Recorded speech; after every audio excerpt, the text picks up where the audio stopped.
It seems today that all you see is violence in movies and sex on TV. Lucky there's a Family Guy, and he's coming up next. What, was 20 seasons of Family Guy content not enough for you? Well, I hope the next 15 minutes will satisfy your hunger for more of the Griffin family, because I'm about to feature 25 things you might have missed in Family Guy. And with season 20 finally coming to a close, now is the perfect time to go over all the little details that might have gone overlooked throughout the series. Come here, boy. Come on. Hey, what's up? We going for a ride in the car? No, I had a question for you. Brian has had a very questionable love life throughout the series. And by questionable, I mean, why are so many residents of Quahog into, well, you know. Other than his love life being questionable, he hasn't exactly been the luckiest when it comes to dating either, considering the mother of his son, Tracy Flanagan. Also remember Connie, the bully at Meg's school? Brian didn't date her, but he did stand up to her before making out with Meg. Although we rarely see these characters now, we get an update on their lives when they both make an appearance at the strip club during episode 4 of season 16. Take it off! I want to see if mine look right. You know what? They're out here chasing that bag. Can't be mad at them.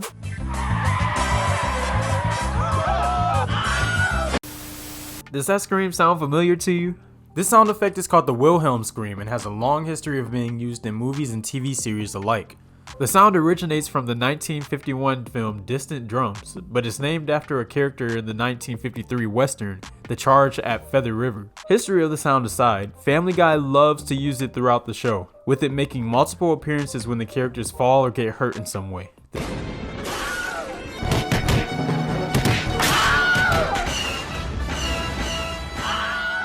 The sound effect itself is pretty silly and can be considered jarring when it's inserted in more serious projects, but in my opinion it's perfect for Family Guy and can either be seen as a nod to the iconic sound effect or as a way to poke fun at all the films that use it. Aren't we supposed to be the frozen ones? Dad's a loser. Yeah, he sucks. Adult cartoons have come a long way since The Simpsons. In fact, The Simpsons walked so that all the mature cartoons we have today could run. Considering Family Guy has gained a ton of competition during its 20-year run, and that the land of parody is practically the show's natural habitat, it makes sense that we see some references to the other shows every now and then. One specific reference happened in the Star Wars episode, Blue Harvest, where we can see both Bender from Futurama and Roger from American Dad in the background of the cantina. Honestly, Blue Harvest alone can be considered a gold mine of Easter eggs since it's based on Star Wars. I mean, really all of Family Guy is a bunch of Easter eggs and references to other media, so guess there's no point to this list. The video's over, folks. Okay, but seriously, there is one more small detail that many may have missed while watching that episode, and that was the inclusion of Jesus with the stormtrooper helmet on in the church scene. A small joke that pokes fun at the fact that stormtroopers are always hiding their identity, to the extent that they also have to hide Jesus' identity as well. Can I get 2 eggs scrambled on toast? Sure thing, honey. Adam and Eve on a raft, wreck 'em. Remember the time when DVDs were the most common way to watch your favorite movies and TV shows from home? Family Guy was huge during that era, and there were tons of fans dedicated to collecting the seasons on DVD. There is even an Easter egg that nodded to the DVD audience in season 4 episode 10. When the Griffins win a boat race and get put in the papers, if fans paused their DVDs at the right moment, they could see in the paper it said, "DVDs pause for a headline joke. Millions disappointed." If you ask me, the headline had the opposite effect, because the fact the show made fun of viewers looking for Easter eggs to begin with is a pretty hilarious Easter egg in itself. Oh, boob! Boob! Yeah! Alright, boob!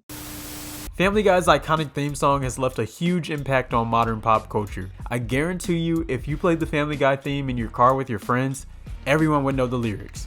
Or you might get the Bluetooth taken away from you, because who's trying to listen to the Family Guy theme on a road trip? Anyway, if you noticed in earlier seasons, the dancers in the theme song were all random people. But in the later seasons, this changes to the all-star cast of characters we know and love today. Starting in season 18 specifically, Consuelo replaces Angela, and Seamus replaces Adam West. It can be really easy to miss some of the hidden details of the intro, because even though we watch it before every episode, provided you don't press that skip intro button, we've kind of become numb to it and neglect to really dig into the changes and details sprinkled throughout. Another interesting little detail about the intro is found when you keep an eye on the older siblings of the Griffin family, Meg and Chris. During the section where the family do their dances with the top hats, both Meg and Chris keep their actual hats on underneath the top hats. These just must be their default character models or something. You want to see my paginas?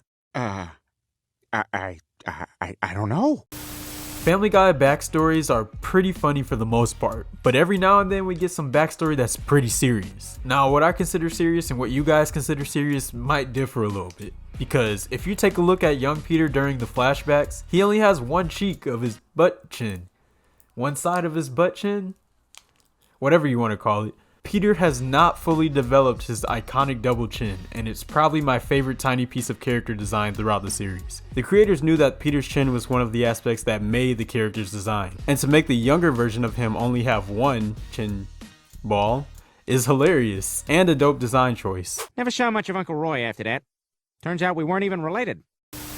We all know the series makes tons of blatant movie references, as again seen in the episodes 100% based around the Star Wars franchise. But there are some film references that are a bit more subtle, and if you're not looking carefully, could go right over your head. One example of this was in Season 2, Episode 5, where if you look at Stewie's toy blocks, they spell out Red Rum, a reference to Stanley Kubrick's The Shining. In The Shining, Danny Torrance and his imaginary friend Tony spell Red Rum all over the hotel. Also spell Red Rum backwards, and you'll see why this reference was a perfect fit for the Stewie of the early seasons.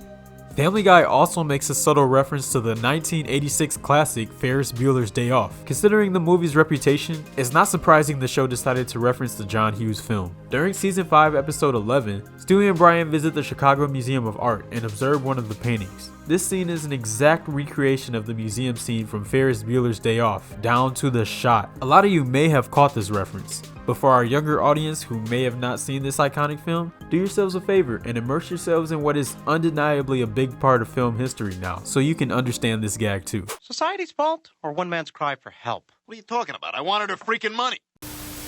Seth MacFarlane found gold when making Family Guy. The show is practically his baby, but it wasn't the first idea for a show that he pitched to Fox. Before pitching the Griffin family we all know and love today, he pitched a series called Gumbel to Gumbel. And if that sounds familiar to you, it's because that's also the name of the fictional detective show that showed up heavily in Season 2, Episode 9. In the episode, Peter gets to bring back any canceled show that he wants and chooses to bring that one back. Seems like MacFarlane really wanted to give a second life to his first series pitch, and Family Guy was the perfect medium to do so. Family Guy is also known to get pretty political from time to time, from jokes and references of politicians and political events, to the show outright saying what it believes in. This was no different even in the earlier seasons. One such reference was to the landmark Supreme Court case, Brown vs. Board of Education, in which the justices unanimously ruled that segregation in public schools was unconstitutional. In Season 4, Episode 15, there's a scoreboard that gives Brown 42 points and the Board of Education 0. Effectively ending in a blowout, just like the actual case did. A subtle nod to one of the most important moments in American history.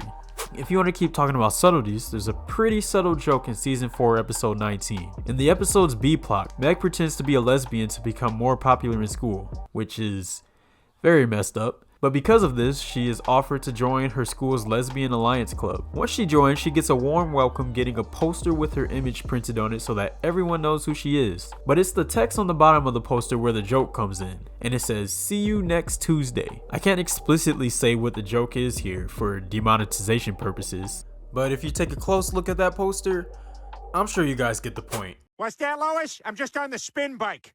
Got a good sweat going. Need another John Hughes movie reference? MacFarlane must be a pretty big fan of his films, because Season 7 Episode 4's premise, in which Stewie is left by himself, was loosely based on the Home Alone films. The ending of the episode is even similar to the ending of the original Home Alone movie, but that's not where it ends, because during the episode, Lois really digs into Peter and shares some pretty harsh words about his intellect. Peter's response is a word-for-word monologue reference to the John Hughes film, Planes, Trains, and Automobiles. You want to hurt me? Go right ahead if it makes you feel any better. I'm an easy target. You want to hurt me? Go right ahead if it makes you feel any better.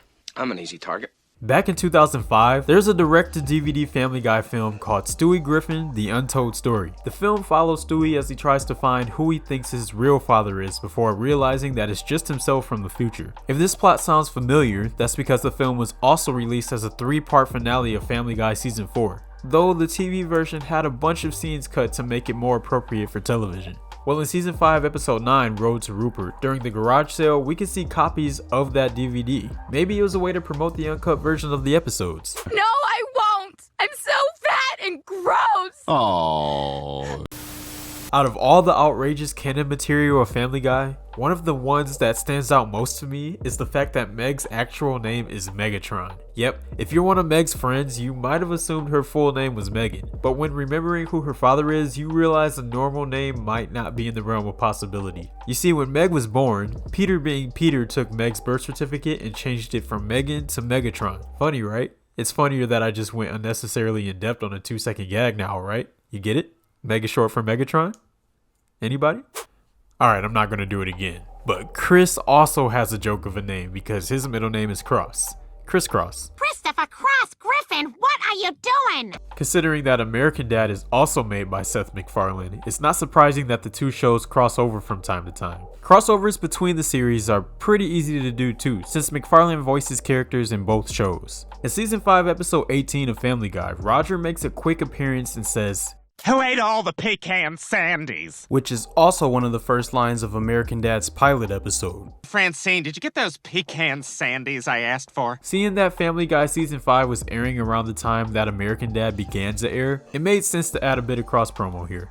Speaking of pilots, Family Guys looked quite different from what we're used to seeing today. Mostly it was the colors that were way different, and that Chris has this weird leg thing going on. But what probably stands out most is that Lois used to have blonde hair before the finalization of the pilot. It's unknown why her hair switched from blonde to the red hair we're used to seeing with her today, but its original color would explain why Chris is the only character in the family to only have blonde hair. Growing up, I always thought that Chris was adopted or something, but you know what? Yeah, this makes much more sense. You okay? Yeah, I'm good. I'm just gonna go and check my mail over there.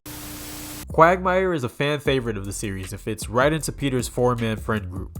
They all look around the same age, right? All 30-somethings, maybe 40-somethings men getting into some kind of nonsense every week. Well, not Quagmire, because according to his driver's license, which was shown in the episode Foxy Lady, we see that the dude is actually 61 years old. You would never guess it with how active the guy is. Also, he looks younger, just like the rest of his friend group. They need to explain what the secret of Quagmire's youth is, because he looks good for his age. I just haven't met you yet. Oh, cool. Peter isn't the most financially responsible person. He has a long history of making irresponsible purchases throughout the series. With that in mind, how does this man continue to afford the mortgage on his home? Seriously, it's astounding they still have a roof over their heads. In one episode, it's explained that they bought their home after suing a condom company. However, in that very same season, it's then mentioned that Peter and Lois actually rent the home because they can't afford the mortgage. Then, all the way in season 17, we learned that Lois's rich parents make the house payment. And honestly, this is probably the most likely of them all. Since they can barely afford their house, the next question would be, how do they afford their food? And the answer to that is, they found a way by making the same meal every night. Yeah, that's right. If you pay attention to every time the Griffin family eats dinner, you'll see that it's the same peas, mashed potatoes, and meat. It saves both the Griffin family money and the animators, as neither parties have to worry about what to make for dinner every episode. Bond? James Bond. All right, Lois, I'll do it. One more little detail you may have missed in the opening is one of the first you'll see. Lois singing and playing the piano with Peter is actually a reference to the 1971 series All in the Family. In that show's intro, the two main characters, Edith and Archie, are also seen playing the piano. And if you listen to Edith's voice, it kinda sounds similar to Lois's. So it's fitting they've referenced the series during the intro. They also could have drawn inspiration from Edith for Lois's voice. Lois's voice wasn't the only one that had some inspiration behind it, because in an interview with Seth Green, the voice of Chris Griffin, he revealed that the teenager's voice was based on Buffalo Bill from Silence of the Lambs. You can hear the resemblance, but it really is a strange character to take inspiration from for a comedy series. It works out in the end though, because I can't imagine Chris sounding any other way. Who wants a glass of fresh lemonade? Not me. What I want is a fresh glass of better daughter. Last but not least, but maybe least in the eyes of literally everyone in the Family Guy universe, is the reason why Meg's character gets so much crap. I remember watching Family Guy while growing up and feeling so bad for Meg, like to the point where I couldn't even laugh at Meg jokes anymore. That's why one of my personal favorite episodes was when she went off on the entire family during that storm. Turns out the only reason they wrote her character that way was because the writers had no idea how to write a teenage girl. so they defaulted to making her the butt of every joke. See, this is why we need more diversity in the writer's room. Except in this case, it kinda worked in their favor, because my opinion on Meg is the unpopular one and people seem to love the Meg jokes. Family Guy's longevity can be partially attributed to all the little fun details spread throughout the show. And I'm pretty sure there are tons more that I missed throughout this video. Hopefully the show sticks around and continues to get just as much support as its yellow television neighbors. That's all we got for you guys this time. Oh, and cutaway gags are still very funny to me. No, no, no, no, no, no!